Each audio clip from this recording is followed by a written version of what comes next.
वर्षारे क्षतिग्रस्त परिवार एबे घर सजाड़े व्यस्त। कोरापुट जिला कुंद्रा बैपारीगुड़ा बोरीगुम्मा सेमलीगुड़ा अंचल में 100 अधिक घर भांगी आश्रयस्थल फेरी लोके सजाड़ुंट भंगा घर। शताधिक चाषी एकर एकर जमी जलमग्न।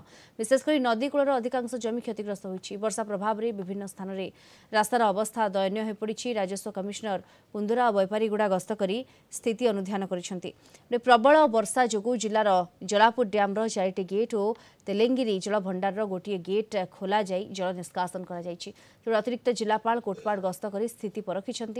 वर्षा कमिजा पर प्रशासन तरफ आरंभ कर अभियोग शुणाणी। माटी तो पूरा डाबी देछि वाल तक मारी गिरी डेढ़ एकर कोंडे पूरा डाबी देछि 100 मीटर पूरा हो। हम टोटल एटा 3 एकर छै आज्ञा 3 एकर रो गोटे एकर कोंडे डाबी देछि। एबे गोटे आधा एकर नष्ट होइछि। केते चाष करछि आज्ञा 2 एकर होते हेले एते नष्ट होछि आज्ञा। हम टिके सरकार टिके व्यवस्था करंतु। हमर आज्ञा देखंतु पाका पाकी 1.5 एकर हो आज्ञा हां नष्ट हो जाइछि। एबे जो 2 दिन तले वर्षा ला सर 8 तारिख रे आउ बन्या पूरा पता को बाहर थिला तार द्वारा हम जो बैपाड़ जो संयोग होइछि खला पर बेद नदी से ओवरफ्लो हे कि चाष में बहुत माडे करछि। जो द्वारा नदी हुड़ा भांगी जाई आ चाष जमी भितरे पसछि पानी आ हिडे भी भांगी जाइछि।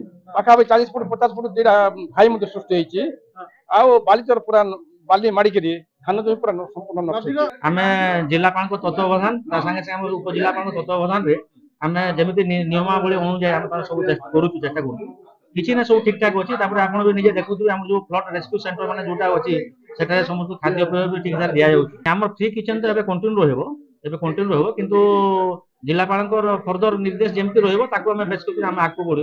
एबे वर्षा कमिति सत कि दुख थमेनी क्षय क्षतिर आकलन रिपोर्ट पई प्रशासनिक स्तर रे प्रस्तुति आरंभ होइछि।